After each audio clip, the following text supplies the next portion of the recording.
그러니까 옛날에는 왜 개천에서 용 난다는 말을 요즘에는 용 안 난대잖아요. 사실 아이들이 다 용이 되려고 공부하는 건 전 아니라고 생각하거든요.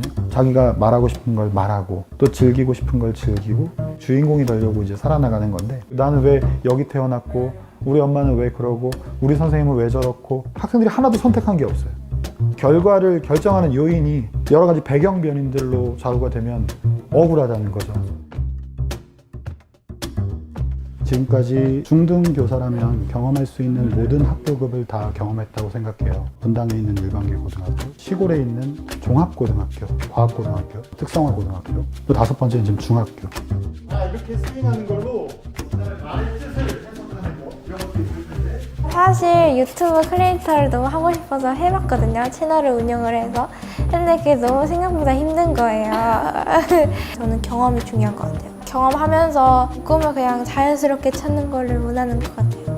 로봇공학자였어요. 로봇에 대한 거 읽었는데 사람들이 많이 쓰고 하는 거 재밌어 보여서 열심히 좀 하려고 노력하고 있어요. 소준이 혼자서도 꿈을 이룰 수 있어요? 좀 할 수 있을 것 같은데 좀 많이 어려울 것 같아요. 그래서 제가 생각하는 정의로운 교육은 학생 입장에서 억울하지 않은 교육이다 라고 생각을 하는데, 그렇지 않은 모습들을 지금까지 많이 봤던 것 같아요. 좀 이제 읍지역에 있는 그런 특성화학교 아이들은 뭐 가정 형편이 어렵거나 또는 부모님의 관계가 좀 좋지 않거나 학비 지원을 받지 않는 학생이 사실상 거의 없다고 생각하시면 될 정도로.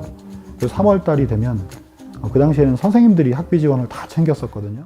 제가 그때 만났던 모든 학생들 중에서 학습 경험이 단순한 체험이라도 있는 학생이 거의 없었거든요. 사실 이렇게 자신감이라고 하는 건 이제 근거가 있어야 되잖아요. 대부분의 아이들의 학습 의욕이 적고 나는 공부를 잘할 수 있어 라고 하는 그런 마음이 굉장히 낮은 상태였기 때문에 이런 부분들에 더 신경을 많이 써야 하는 학교 분위기더라고요. 그런데 늘 거기에 계셨던 분들은 그러한 어떤 상황이 이미 익숙해져 있기 때문에 우리 애들이 좀 부족해 뭐 이런 식의 반응들이 좀 많으셨어요. 어떻게 보면 제가 그 학교나 그 지역에 외지인이었기 때문에 아이들의 작은 제스처, 작은 손짓, 그다음에 말, 행동들, 여기에서 가능성을 더 쉽게 발견했을 수도 있어요. 애들이 일단 학원을 잘 안 가니까요. 시간이 많아요. 프로그래밍을 가르치고 정보 교육을 하고 또 로봇 동아리를 하고 대회도 출전하고, 그러니까 이제 지역 내에서도 상당히 많이 소문이 났죠. 어느 날 중학교에서 전화가 왔어요. 우리 학교에 로봇을 정말 배우고 싶어하는 학생이 있다. 찬호를 거기서 처음 만나게 됐던 거죠. 그 신기한 경험이라고 생각을 해요. 제가 어느 순간부터 로봇을 배우고 있었던 거죠. 저 어렸을 때부터 농사를 계속 했었고 농기계가 많이 쓰이다 보니까는 경운기 뭐 엔진이 도는 것도 신기했고, 그런 거 좋아하는 거를 보고 부모님이 과학상자라는 거를 처음 사주셨었는데, 과학상자 교육 이런 게 다 서울에서 진행을 했었거든요. 저가 살았던 곳이 또 안쪽에 있는 시골이라 학원도 많지도 않고 로봇 장난감 이런 거 자체가 워낙에 고가였고 컴퓨터도 이제 비쌌을 때고 근처에는 이제 그런 환경이 없었죠. 모르는 게 많을 거 아니에요. 동네에서 볼 수 있을 만한 부모님들, 대기업이나 아니면은 공학 관련해서 그런 쪽에 일을 하셨던 분들은 많이 안 계셨던 것 같아요. 뭐 아무것도 아는 게 없으니까 뭐 네이버 카페 이런 데에서 하면은 뭔가 더 전문적인 지식 그런 거를 배운다기보다는 이게 어떻게 사용이 되네, 그냥 이 정도 봐도 이해도 안 되고 더 도전을 하기가 어려웠었죠. 그랬던 와중에 중학교 때 이제 정우 선생님을 처음 만나게 된 거죠. 로봇을 좋아하는 친구들을 만나게 됐고요. 그래서 아무래도 같이 뭔가 한다는 것 자체가 서로한테 힘이 많이 되죠. 전국대회도 입상을 하고 세계대회도 입상을 하고 막 이렇게 하니까 꿈이라는 것에 대해서 아이들이 설레기 시작했다.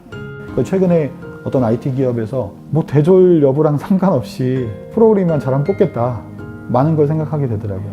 근데 그때 말하는 프로그래밍이 뭘까? 단순히 그냥 코드를 짜는 능력일까? 저는 아니라고 생각하거든요. 우리 주변의 문제들을 잘 발견하고 소통할 줄 알고 협력할 줄 알고 실제 현실화시킬 줄 알고 이런 복합적인 능력이라고 생각하는데, 어떤 다양한 경험 이런 것들이 굉장히 필요하고, 이런 것이 또 있다는 것을 또 모르는 아이들도 어딘가에 있을 거고, 기회 균등 측면에서 고려되어야 된다는 얘기를 하는 거예요. 교육부나 이런 데 가서 학생이 참여하는 행사를 기획한 적이 있었는데 공고를 딱 내릴 거 아니에요. 그 정보를 취합하는 학생들도 부모들은 분명히 좀 배웠거나 소득 수준이 높은 대도시에 사는 사람이겠죠. 이 사람들이 제일 먼저 정보를 파악을 해서 지원을 해요. 그래서 마감이 돼요. 그래서 학생들이 딱 모여요. 자유롭게 인권과 평화에 대한 토론들을 하는데 정말 토론을 잘하고 몇 명은 나중에 보니까 유엔에 가서 얘기를 하더라고요. 그런데 우리는 이렇게 말해요. 우리는 민주주의고 투명하게 뽑았는데 그 결과 가난한 애들이 배제됐다면 그건 참 슬픈 일이에요. 이렇게 퉁치고 마는 거죠. 이제 코로나 상황이다 보니까 학생들이 어떤 상황인지 이제 점검을 필요했었는데 저희 반에 그 학생 이야기를 들었어요. 엄마가 다문화 외국에서 오신 분이었고 거기에 장애까지 있으셨고 그리고 아버지가 이제 소위 말하는 일용직 일을 하시는 분이었고 집에도 같이 이제 방문해서 가게 됐고 요만한 2개의 방에 남자 여자 구분 없이 한 5명 그런데 그냥 같이 모여서 살고 있고 이 학생의 개인으로서 자기의 능력으로 행복한 삶을 살 수 있을까? 눈을 조금만 저희 학교에 돌려서 보면요 빈곤과 다문화 장애들이 적어도 1~2개씩은 다 중첩돼 있고 그리고 그 학생들이 대부분 학습 부진을 겪고 있습니다. 근데 학교는 자꾸 이걸 보지 않으려고 하죠. 그냥 열심히 공부하면 되는 거야. 걔가 가난하건 뭐하건. 저는 노력도 능력이라고 생각하거든요. 길러지는 능력. 잘 사는 지역에 있는 학생들, 부모들일수록 자꾸 무대 서는 경험들을 많이 시키거든요.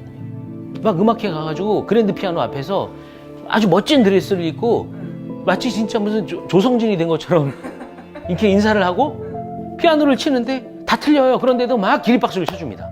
그 경험들이 축적되면서 노력에 대한 동기들을 부여하게 되는 거죠. 더 칭찬받고 이러기 위해서. 근데 이 학생들은 어떤 기대감 자체를 받아본 적이 없는 거예요. 집에서부터. 실수하지 않아야 된다.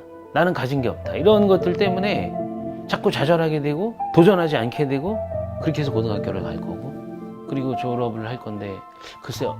현수에게 어떤 직업들이 기다리고 있을지 모르겠는데 집에서 그렇게 지원해 줄 수는 없을 것 같고 그러면 우리가 현수한테 어떤 약속을 해줘야 되느냐 내 옆에 넘어져도 괜찮아라고 말하는 이중에 끈끈한 연대에 나와 연결된 타인들이 없는 거예요. 그러니까 너 부진이니까 나머지 공부해.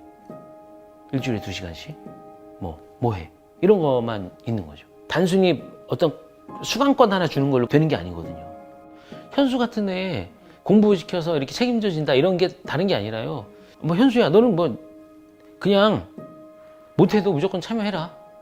여유 같은 게 좀 있으면 좋겠다는 거죠. 그러니까 이 사회가 이런 여유와 허용과 재량의 범위들이 좀 넓어지면 여기서 수많은 결합이 일어나겠죠, 애들이. 그 결합을 통해서 꽂히는 애들이 있을 거고. 그 꽂혔을 때 그것을 자기가 조금 더 탐구해 나가면서 나갈 수 있도록 다양한 연결이 일어나도록 허용적인 분위기를 만들어주면 되는 겁니다.